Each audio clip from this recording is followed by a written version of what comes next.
Good afternoon, Internet. Good afternoon, viewers.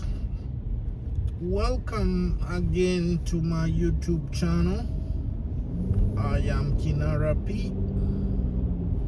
Subscribers, please continue subscribing to my YouTube channel and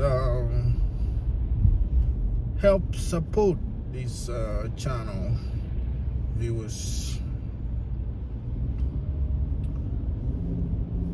Wherever you are watching this video from, your time zone notwithstanding, subscribe, comment, share, and watch to the very end. It is my belief that your week is continuing well. The day was very, very cold here today. It's probably the coldest day of this winter.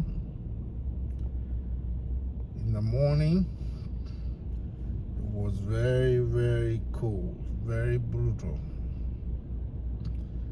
But now, slowly by slowly, the temperatures are rising, and we are heading somewhere. Now, in view of what I've just said, this morning we talked about political instability and coups in African countries, most of the African countries. And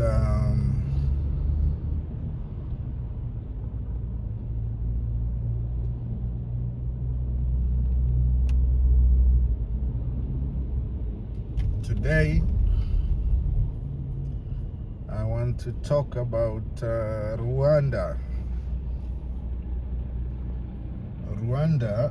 or Rwanda, the way they call it, is one of the tiniest African countries, landlocked and sandwiched between Burundi, Uganda, and Congo on the other side.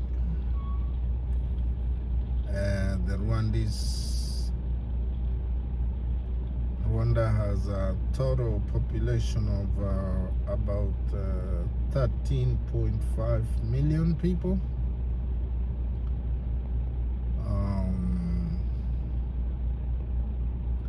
A population that is slightly over the population, or slightly less population of Nairobi.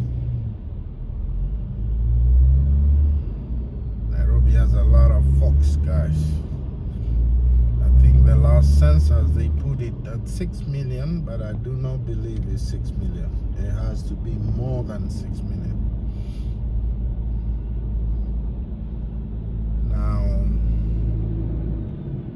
Rwanda's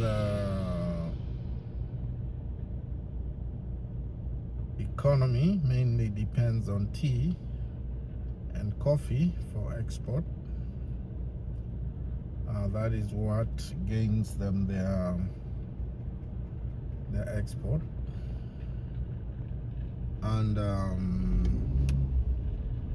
while most of the things they import, Rwanda has continued having a very, very stable economy that has grown from year to year compared to none. This is a country coming from a war with the death of almost 800,000 to 1 million people, according to the UN estimates, and also the Bureau of Population. It's a country that has shown remarkable, steady growth, and even though it's been led by Lieutenant General Paul Kagame, a man seen as a strongman by all standards, and a man who has suppressed all his opponents. I do not think there is any opposition figures in that country at all. If any, they are suppressed or eliminated altogether. This is a concern for not only Rwanda but most African countries, most African democracies. We continue seeing the intimidation of anybody with different mindsets, and even though Lieutenant Paul Kagame is seen as a strong man, he's credited for growing that country, keeping it clean, and technologically leading it to very high standards. You know, by high standards I mean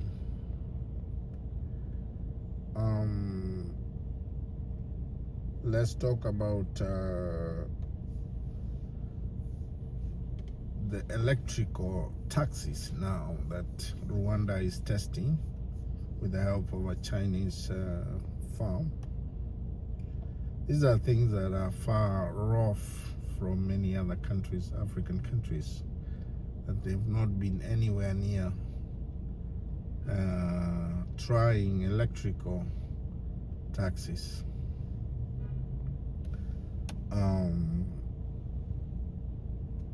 Credit be given to where it's due, even though we have a strongman, Lieutenant General Paul Kagame,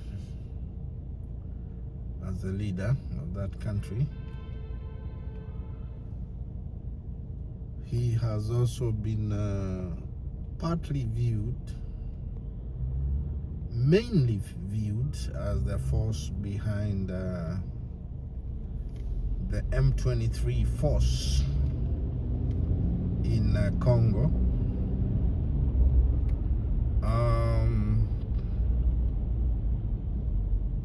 Working closely with Kanonanga, the leader of M23 or M23. These are the face of that force. Now, if the United States was to blink a minute, Paul Kagame and M23 will be in Kinshasa tomorrow, because of the competing interests. We do not rule out the involvement of somebody like Museveni also. He has various interests in Congo that cannot be hidden, and even though we recently saw the ceasefire in Washington DC, presided over by Donald Trump, over Congo and M23 forces, with Tshisekedi and Lieutenant General Paul Kagame shaking hands,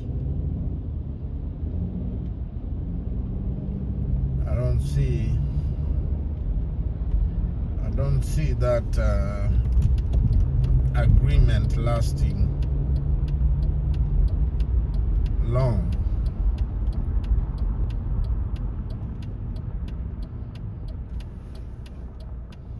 It will be called that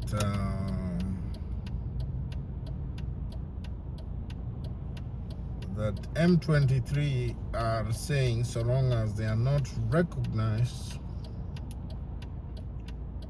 as Congolese and continue being referred to as the Banyamlenges or the Rwandese or whatever, they'll fight on. It's about identity, and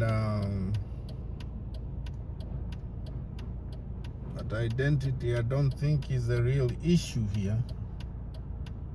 The real issue is the larger piece of the cake that exists in these countries. You know, they are rich in minerals, and everybody wants a piece of that cake.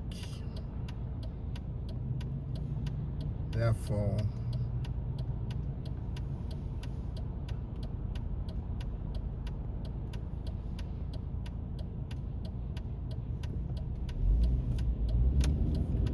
it is yet to be seen how this will pan out.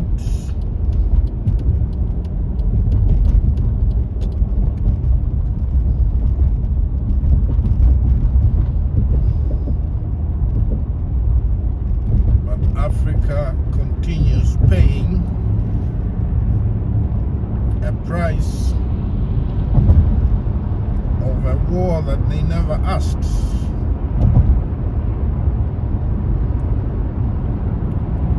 Congo was to sit down and do their own business without interference, Congo will be the richest country in Africa right now. But because of interference and endless political pressure,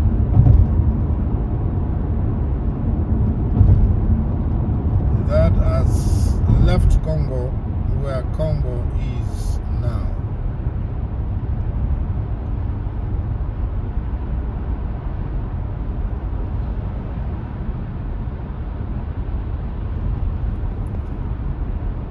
Lieutenant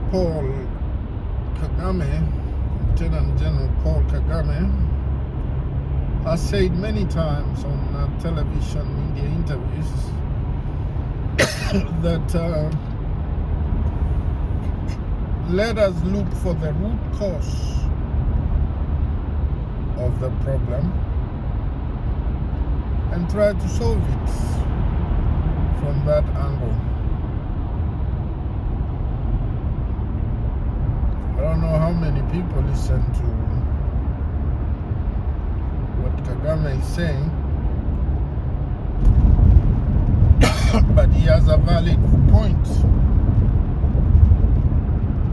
that you cannot solve a problem without understanding the root cause of the problem.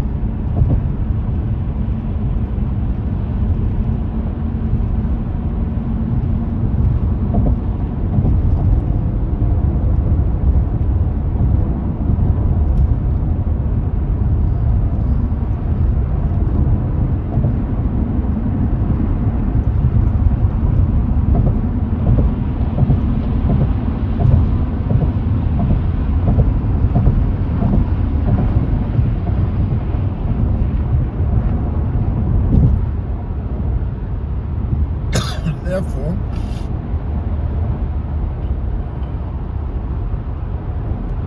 we continue looking at these issues that continue dragging Africa behind, and that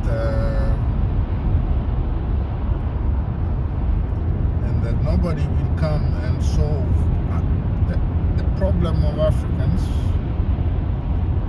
The problem of Africans is going to be resolved by Africans themselves. There is no Western remedy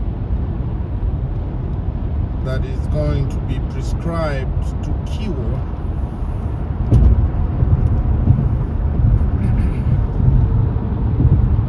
the problem in Africa.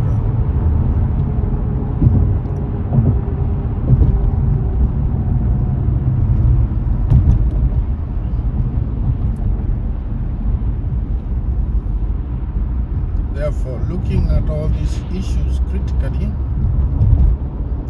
one would almost certainly conclude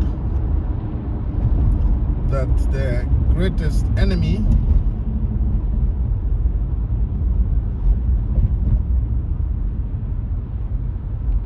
of the African continent is the African man himself. And so long as he continues plundering all the resources, stealing and auctioning most of it, or all of them, Africa will still remain where Africa is.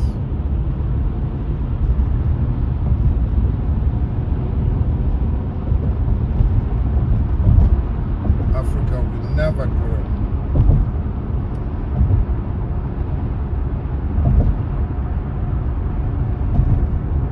The great continent of Africa is located geographically between the Atlantic Ocean on one side, and one side is the Indian Ocean to the east. Now, on the northern side, there's the Red Sea and the River Nile.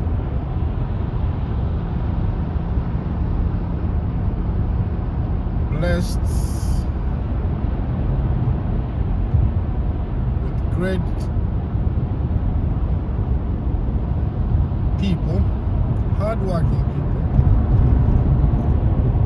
and in some areas very green vegetation, indicating a drop for rainfall almost every other day.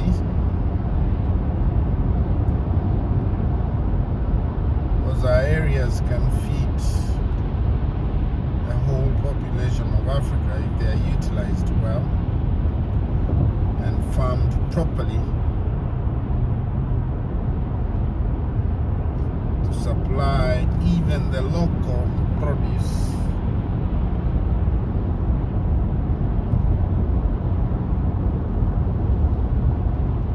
Just the domestic demand. Now whatever remains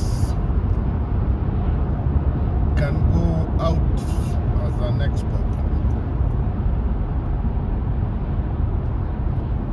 but it's not wise to start exporting and then turn around and cry, say, oh, there was no rainfall. The rain failed, that's why we didn't have corn. That would not be wise.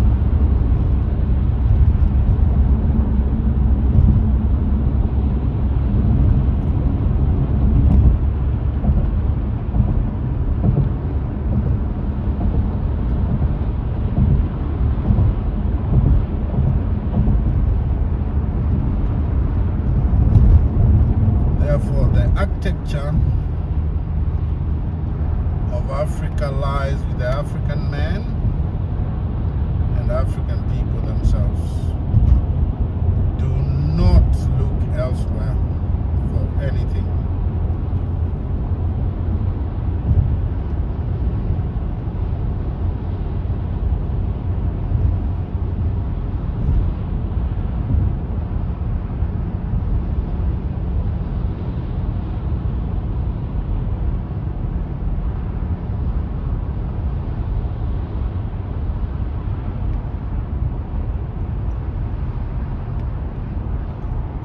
brothers and sisters from Africa have heard me. I've done my job. I'm only one man, just saying what is rightfully should be done, ought to have done, and for a long time what African people we have failed to do.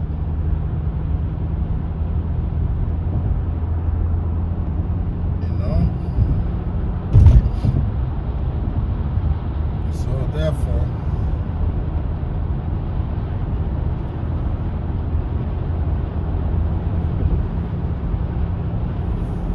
I am looking at this topic very seriously.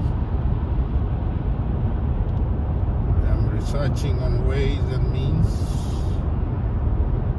every day to grow our economy and be self-sustaining in a way that we don't look beyond the borders.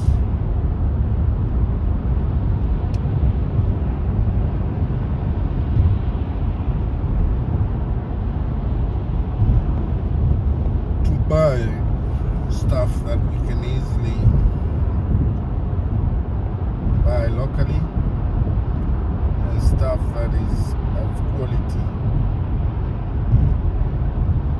Indeed.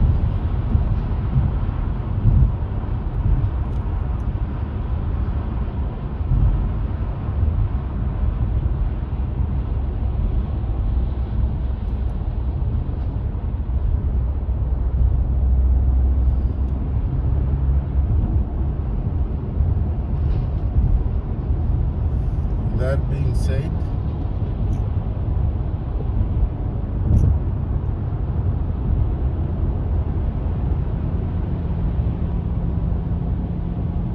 we will be looking forward to one day when Africa will lead the continent. We only lead the continent in athletics.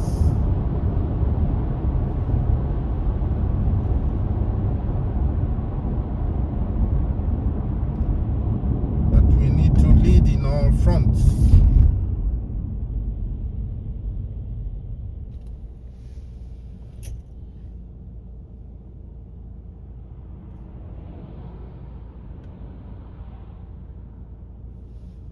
If we can lead the country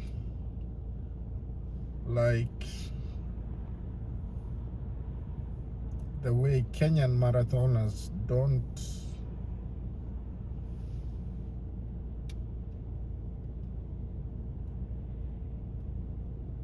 take their game kindly,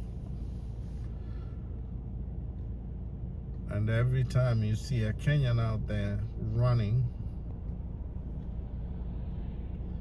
trust me, they're gonna win that race. They have this resolve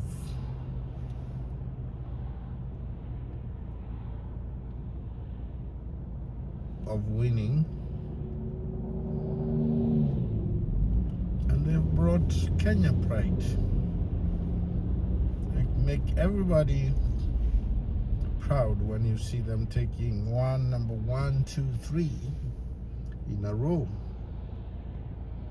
Why don't we do that to our countries? Why is it that we can run and win an Olympic medal, a gold medal,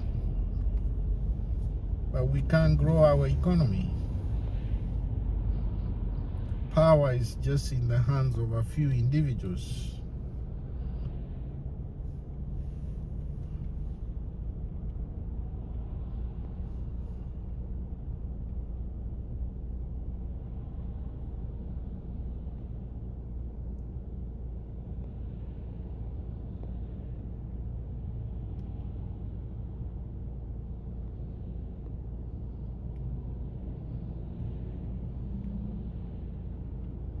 this issue continue being a very, very hot issue, a very hot topic everywhere that needs to be looked into critically. And I urge anybody listening to this video, take a moment and think, what is it that we can do to better grow Africa? Not enough just to send money. It's not enough just to build a nice house back home. It's not enough to buy a car, to use whenever you're home.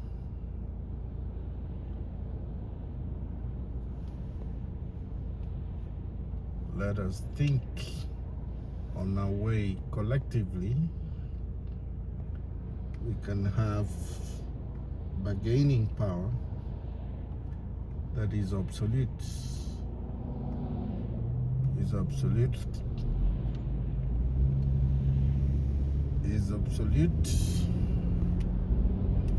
And also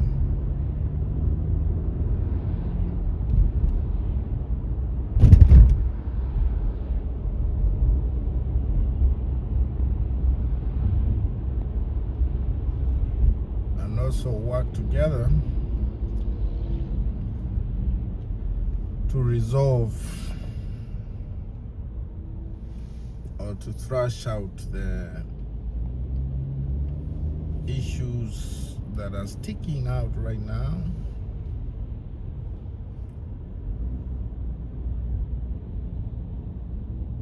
Especially issues to do with electoral policies. We have never been clear on how to conduct our elections.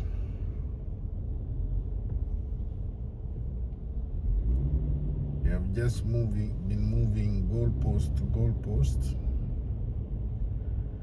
and then we end up with the same problem over and over again, year after year. I would like to see a general consensus of like-minded people and good, beautiful policies that can help propel the African continent to greater heights. It's not enough just to give lectures, write articles, be critical of the government.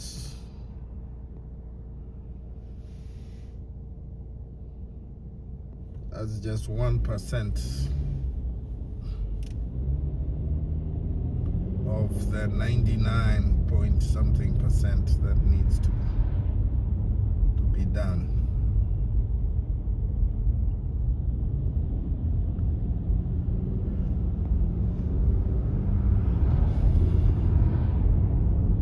I opine in this video that so long as we continue postponing these problems,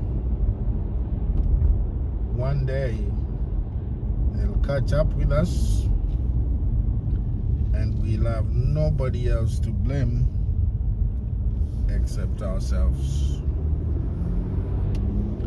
That is the truth of the matter, and that is the real situation on the ground. And with these few remarks, we'll come to the end of this video. Hopefully, viewers, you've enjoyed. If you enjoyed what we were talking about and what we proposed, give it a thumbs up, share and comment, watch it to the very end, and have a clear and concise mind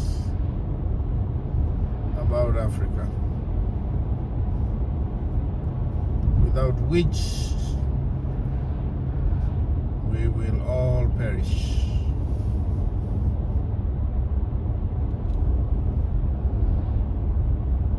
Thank you, and have a good night for today. God willing, catch up with you in another video tomorrow morning.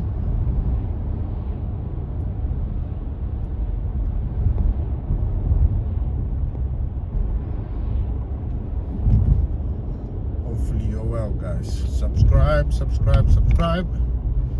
Have a beautiful good evening. Adios.